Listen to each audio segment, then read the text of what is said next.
はい、皆さんこんにちは、リキトです。今日はですね、新社会人の僕が、ミニマリストのライフスタイルを送る中で、ミニマリストになってやめてよかったことっていうのをね、5つご紹介していきたいと思います。はい、ということでですね、今日、お話しする内容を順々に、5点まとめてきましたので、最初にご紹介していきたいと思います。はい、ということで、1つ目がレジで注文しない。2つ目が、コーディネートで悩むこと。3つ目が、連休に外出をする。4つ目が気が乗らない飲み会に行く。5つ目が、予定を詰め込みすぎないっていうね、以上の5つになります。はい、ということでね、順々に解説していきたいなっていうふうに思うんですけども、まず1つ目のですね、レジで注文しないっていうところから解説していきたいと思います。レジでね、注文せずにどうやって暮らしていくんだっていうところだと思うんですけども、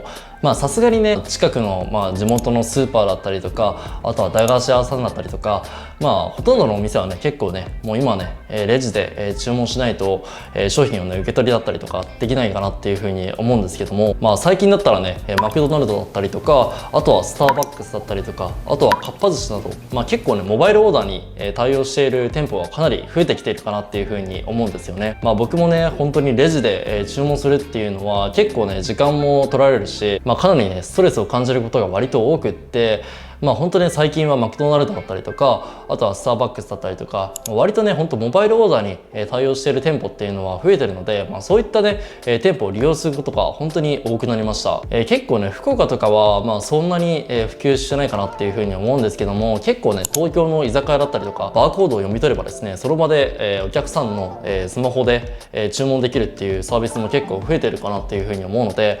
そういったね、お店をね、結構利用することによって、店員さんとね、あまりコミュニケーション取らずとも、店員さんもね、わざわざレジだったりとか、あとはね、商品をね、伺う手間っていうのがなくなってくるので、そういったね、お店が本当に増えていけばいいなっていうふうに思ってるんですけども、あとはね、モバイルオーダーに限らずとも、最近は UberEats だったりとか、あとは出前館だったりとか、いろんなね、高いサービスとか結構増えてるかなっていうふうに思うんですよね。そういうところって、基本的には UberEats の配達員さんとコミュニケーション取らずとも、その場でね、スマホアプリで会計を済ますっていうことができるので、そういったね、レジで注文するっていうね、手間をなくすことによって、時間もね、浮くし、わざわざレジを注文するときに、並ばなくてね、済むっていうのがすごくね、楽なので、そういったサービスがどんどん普及していってほしいなっていうふうに、本当に心から思います。はい、ということで、2つ目のコーディネートで悩むことっていうことなんですけども、これね、具体的にどういうことかっていうと、僕の場合ですね、今の洋服見てもらったら分かる通り、オールシーズン全10着、全部ね、黒統一っていうのをね、心がけているようにはしています。黒でね、統一していると、本当にね、コーディネートで悩むことっていうのが本当になくなったんですよね。確かに今ね、暑いシーズンなので、結構黒で、結構ね、熱が集中的に当たってですね、結構暑さを感じることはあるんですけども、そういった暑さ対策っていうのは、最近はね、日傘差したりだったりとか、あとはね、手持ちの扇風機とか持っていけば、ある程度はね、カバーできるところかなっていうふうに思うので、そういったね、黒でコーディネートを統一することによって、かなりね、統一感があって、さらにね、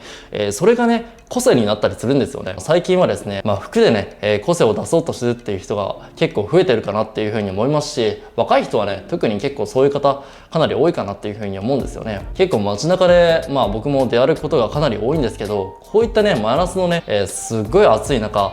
こういった全身黒で、塗り固めてる人っていうのは結構ね、少ないかなっていうふうに思うんですけども、そういった毎日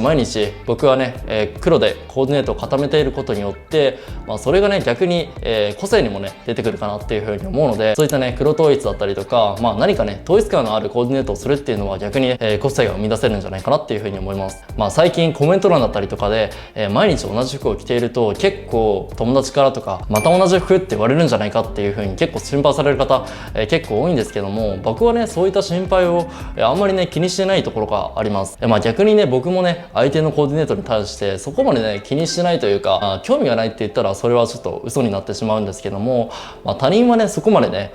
自分のコーディネートっていうのを気にしないっていうのがあるので、そういうね、よく有名人だったりとか、そういったね、表の舞台で活躍されている人っていうのは結構ね、テレビだったりとか、それこそ YouTube だったりとかで結構ね、表に出る場合がかなり多いと思思うので、そういった方はね、他人にね、注目されてる分、結構ね、コーディネートだったりとか、結構意識される方が、多くなるは、それはしょうがないかなっていうふうに思うんですけども、僕らみたいな、一般人はですね、そこまでね、コーディネートを意識したところによって、自分のコーディネートっていうのを意識して見ていないかなっていうふうに思うので、そういった全身ね、オールシーズン全部黒でまとめますっていう人が、いてもいいですし、あとはね、個性的なファッションされる方っていうのも、自分次第なので、本当にね、自分が着たい服を、着るっていうのが一番になってくるんじゃないかなっていうふうに思います。あとはね、コーディネートだったりとかを悩む時間から解放されたことによって結構ね、浮いた時間ができるかなっていうふうに思うんですよね。そういった、浮いた時間で自分の好きなこと、例えばゲームするのもよし、あとは自分の好きな読書をするだったりとかもいいですし、そういった自分が好きなことに、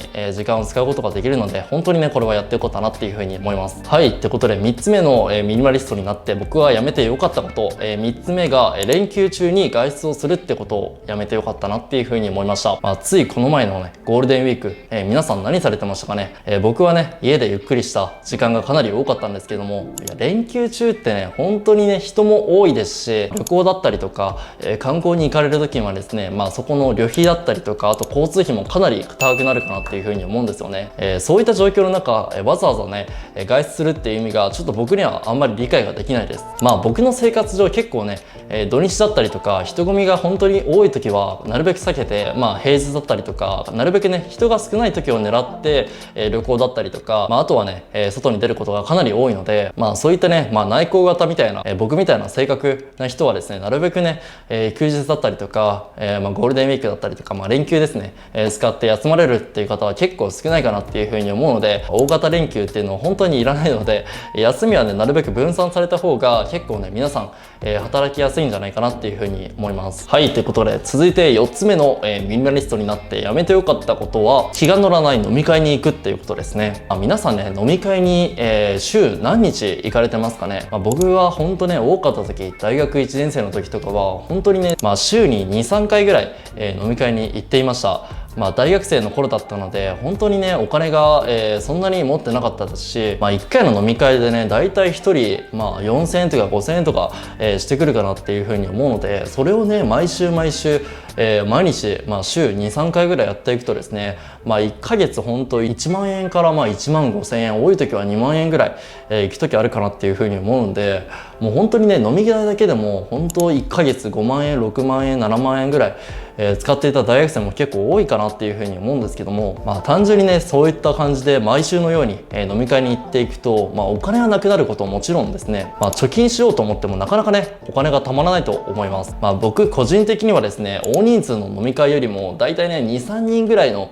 小規模のね、飲み会の方が結構ね、人とも、話しやすいですし、あんまりね、遠慮もすることないかなっていうふうに思うので、なるべくね、少人数の飲み会で、かつ、本当にね、自分がその人と飲みに行って本当に心から楽しかったなっていうふうに思えるような人としか、なるべくね、飲み会には、行かないようにした瞬間、結構ね、貯金も溜まっていきましたし、本当にね、飲み会が楽しくなっていきました。別に、飲み会に固執しなくてもですね、結構ね、時間に余裕がある方だったりとかっていうのは、ランチに行った方が結構ね、満足度高いんじゃないかなっていうふうに思います。ランチの方がですね、単純に、結構ね、コスパもいいですし、結構ね、お昼の方が、頭をね、結構回りやすいかなっていうふうに思うので、なるべくね、結構時間にゆとりがあるフリーランス的なお仕事だったりとか、あとは学生だったりとかっていうのは、なるべくね、飲みに行くよりもランチに行った方が個人的にはいいんじゃないかなっていうふうに思います。はい、ってことでラスト5つ目ですね。5つ目の僕がミニマリストになってやめてよかったこと5つ目は、予定をね、詰め込みすぎないってことですね。本当にね、これが一番僕がミニマリストになってやめたことの中でも一番ね、これが本当にやめてよかったことなんじゃないかなっていうふうに思うんですけども、普段から予定をね、なるべく空けていく、空白の時間を詰めていくっていうのはね、本当に大事なことかなっていうふうに思います。単純にですね、予定を詰め込みすぎていると、自分とね、本当に向き合う時間がなくなってくるかなっていうふうに思うんですよね。僕はミニマリストなので、部屋のね、空間の余白っていうのをなるべくね、多く取るっていうことをかなり意識しているんですけども、スケジュールも同様ですね、空白の時間を作るっていうことは自分のね、心のゆとりにもつながってくるかなっていうふうに思いますし、本当にね、自分がやりたいことっていうのがそのね空白の時間があることによって、見つかってくるかなっていうふうに思います。僕はですねこうやって YouTube で発信しているっていうのも、こういうね空白の時間が取れたからこそ、自分がやりたかったことだったりとか、あとはねこういった、撮影の時間だったりとかっていうのもね、取れるようになったので、そういったね自分の時間だったりとか予定をね詰め込みすぎないことによってフットワークもね同時に上がってくるかなっていうふうに思うんですよね。急に自分が憧れの人に会えるスケジュールが急に舞い込んできた時に予定がね、なかなかねギチギチに詰め込まれていると、そういった場面だったりとかに向かうハードルっていうのもかなり下がってくるかなっていうふうに思うので、普段からねそういった予定をね積み込みすぎずに、なるべくね空白の時間の余白っていうのをつけていくことによって、そういったね、予定にもどんどんフットワーク軽く行動できていけるかなっていうふうに思うので、このね予定を詰め込みすぎないっていうのはめちゃくちゃ大事なポイントなんじゃないかなっていうふうに思いました。はい、ということで、皆さんいかがだったでしょうか。今日はですね新社会人1年目の僕がですねミニマリストになってやめてよかったことっていうのを5つご紹介していきました。このチャンネルでは、普段こういったねミニマリストのノウハウだったりとか、あとはね人のお部屋っていうのをねご紹介させていただいておりますので、よかったらですねチャンネル登録だったりとか、あとは高評価、お願いします。はい、ということでまた次回の動画でお会いしましょう。リキソでした。